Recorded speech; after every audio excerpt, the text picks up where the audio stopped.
सम्पूर्णलाई नमस्कार। अहिले म लन्डनको वुलिच म्युजियममा छु। वुलिच म्युजियमबाट बोलिरहेको छु अहिले। तपाईँले देख्न सक्नुहुनेछ यो पहिला लडाइँ लड्दाखेरि हाम्रो पुर्खाहरूले लडाइँ लड्दाखेरि यसमा सपोर्ट लगाएर यताबाट देख्नुहुन्छ यो मान्छेको चित्र छ यो पछाडिबाट। यसमा लुकेर हतियार लिएर हाम्रो पुर्खाहरूले लड्नु भएको भन्ने इतिहास छ। यसरी बनाइएको छ।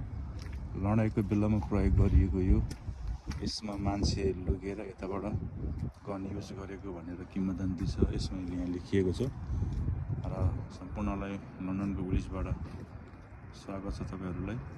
र यो धेरै वर्ष पहिला यो गरिएको रहेछ।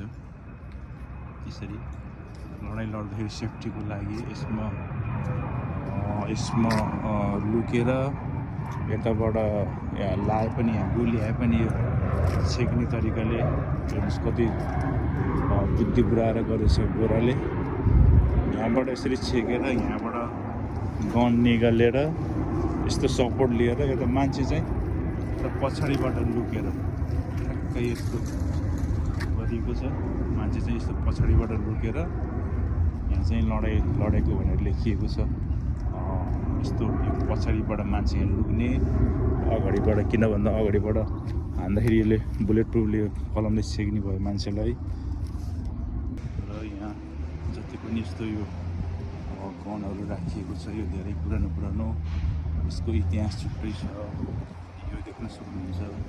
अनि यो अनि सानो अनि ठुलो त्यस्तो पहिले चाहिँ लडाइँ हुने एरिया रहेको भनेर यहाँ पुलिसको म्युजियममा लेखिएको छ। र मेन ठुलो चाहिँ यो तपाईँले देख्न सक्नुहुन्छ। यस्तो यहाँ यो सबभन्दा ठुलो यो छ।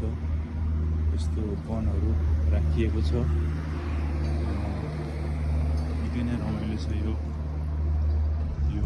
गन यस्तो राखिएको छ यहाँ म्युजियम। अनि गनहरू त्यहाँतिर सानो गनहरू अनि यदि तपाईँलाई पानी तिर्खा लाग्यो केही भयो भने ठ्याक्कै छ।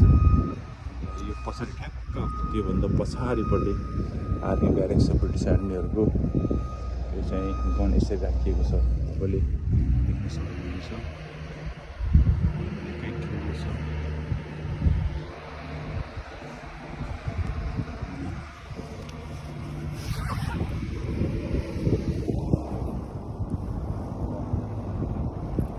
ठुलो दिएको छ।